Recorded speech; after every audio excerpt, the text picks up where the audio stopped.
Now, the next one, though, I've got my beady eye on. Have you? Yeah, because I love the West Indies. I mean, you know... Well, this is a very exciting cruise, actually. It's the first time MSC have based one of their ships, the Orchestra, in Barbados, so you're going to get to see so much. Let's talk about MSC first of all, though, because they've had an amazing 12 months. Last 12 months with Planet Cruise been so popular. Absolutely, and well, what can I say, on this particular ship, on the Orchestra, you've got 16 stylishly designed decks. I kind of love the decor on these ships, on MSC. They're very glamorous, aren't they? Very glamorous, you know, slightly opulent, it's all great fun. And you've got great restaurants as well, lovely selection. You've got your Chinese, your Four Seasons, so nice dining experiences, great casino, fantastic nightclub. They're quite fun ships, these, quite cosmopolitan. You'll get a real mixture of nationalities on board. You've got the Covent Garden Theatre, lovely, lovely spa. You've got your Turkish baths. So I think these are really, it's a fun cruise line. Look at this, beautiful. I know, I know. Oh, it just makes you want to go on holiday now. It really does. I'll be in the ball pit, obviously. But so MSC, they've had a great say success lately with Planet Cruise, and they're getting more and more respected within the industry. And what I do really respect about MSC, they offer you so much, but they do tend to keep their prices very, very reasonable. They when you look at this. Yeah, they are reasonable. And like I say, they are, you know, glamorous ships, good fun for those of you who like to, you know, have a few drinks, have a bit of a dance, all the nightlife, which personally I do. I was going to, you're a bit younger than me, Gemma. You can still do the clubs. I'm not much younger, Sean, but a tiny, tiny bit. But yeah, no, really fun. But then, of course, for those of you who just want to totally chill out and relax, you can. Yeah. It's your choice. You can do whatever you want, and you've got the space and you've got all the facilities. You know, sometimes I just want to find a quiet bar with a piano and things, and you can do that. The choice is endless. I do have my geeky days sometimes where I just want to read my book. Yeah, absolutely fine. Yeah. And not speak, just like that. Oh, lovely. Well, this is pretty exceptional, actually. It's one of the best cruises we've ever seen, actually, from Barbados. So let's show you. It's very port intensive, this one, isn't it? Very port intensive. You've got, you know, so and just what a great way to see the West Indies. Have you been to the West Indies before, to the Caribbean, Sean? I have, yeah, but only a few stops. Okay, well, I really want to do this cruise because you start in Barbados and then you are off. And day 2, you're in the port of Spain, which is the capital of Trinidad and Tobago. Again, you immediately got that multicultural Caribbean character. You know, it's like the home of Calypso. So you're going to start getting into the vibe. And then day 3, you're on Margarita Island, which is in Venezuela. So you could go on a jeep safari, or could go on an excursion, or just start to enjoy these beaches.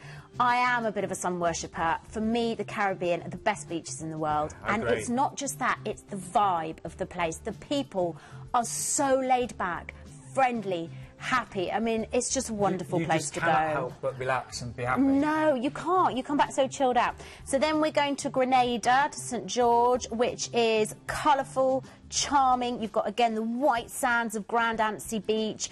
You've got monkeys that you can go and visit in the national park, or have a long, you know, lazy waterfront lunch. Again, if you want to go and do some diving and stuff, all of these places, fantastic for that. Or visit a rum distillery, great fun. Then we are going to Martinique. Now, this is one of the few islands that still grows sugarcane and bananas. Oh, really? Yeah, look at it, honestly. And the thing is, I was looking at this cruise and just all the pictures, I was just dribbling. They're just so beautiful.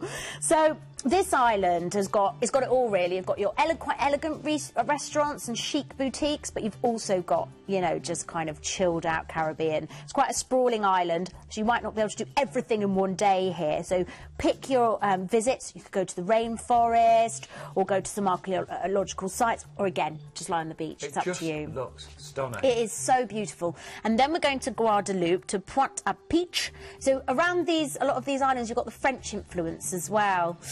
So here you've got your markets, you know, with your spices, and you can go to the Place de la Victoire here, which is a park surrounded by beautiful buildings and restaurants, and very much that French influence here. Then we're going to Philipsburg, St Martin. So this is the capital of Dutch St Martin, and the island is divided into Dutch and French. You've got some duty-free and sales tax-free stores here. So you've got some lovely shops, ladies and gents.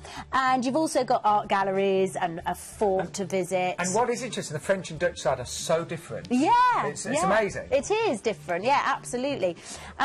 And this is, like I say, if maybe you have been to the Caribbean before, but, you know, either way, you're getting to see so many different islands, which is a lovely way of doing it, rather than just plonking yourself down somewhere for 2 weeks on a standard holiday. I would get really This is why cruising is so good.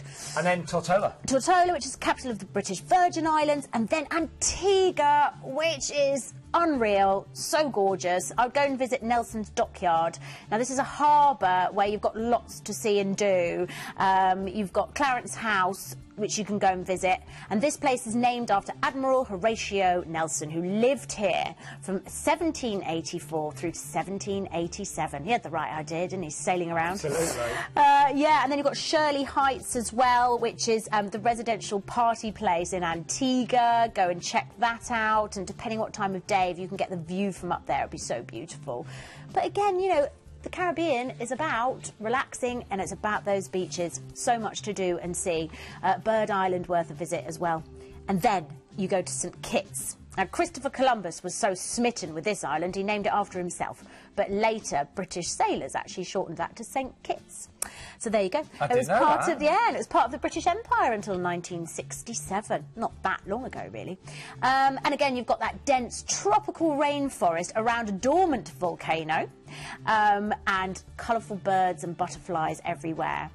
Then day 11. And you imagine how much you've already seen and done. Saying, we've done so much. You know, imagine the sailing that you're doing in between these islands as well, and those beautiful waters. So then we're in Roseau, which is the capital of Dominica. Beg your pardon, Dominica. And that is, again, just more of the same. Absolutely beautiful backdrops. And what's interesting in this island is it's where they filmed 2 sequels in the Pirates of the Caribbean movie series. So when you're watching those, it's quite interesting to know that they were filmed here. Wonderful. And then we're in St Lucia, a place that I've been lucky enough to go to a couple of times. Absolutely beautiful. Famous for its pitons, which are the 2 big peaks that kind of loom out of the scenery. And again, you just can't describe when you're sort of... when you'll be on deck or whatever and you hear the sounds of these places, it's quite wonderful. You know, all the wildlife, it's just different to anywhere else you'll have been. It's an absolute dream trip, this one, isn't it? It is a dream. I want to go. And the lead date, 9th of February as well. And at that time of year, the weather in the Caribbean, February, March, dry, perfect, beautiful. Well, a final reminder of this gorgeous ship. So it's the first time that she's going to be based in, of course, Barbados.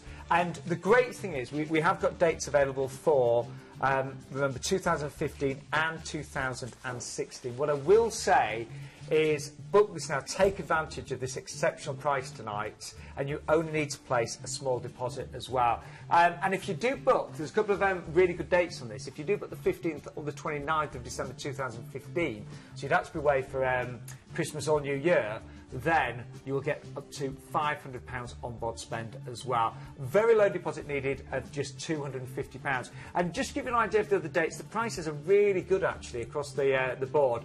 And actually, just to go for an ocean view or balcony, you're not paying too much more at all.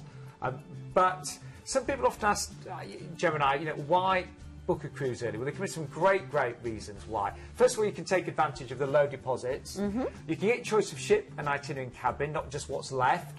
And also early booking discounts. I mean, this is a great price on this one. And you've got longer to pay and save and look forward to your holiday, of course. You know what? That's actually a really good point, because my brother-in-law was saying to my sister only the other night, why is it as soon as we get back from somewhere you want to book the next one? You do. You need to. And she said, because it gives me something to look forward to. So, yeah, it's true.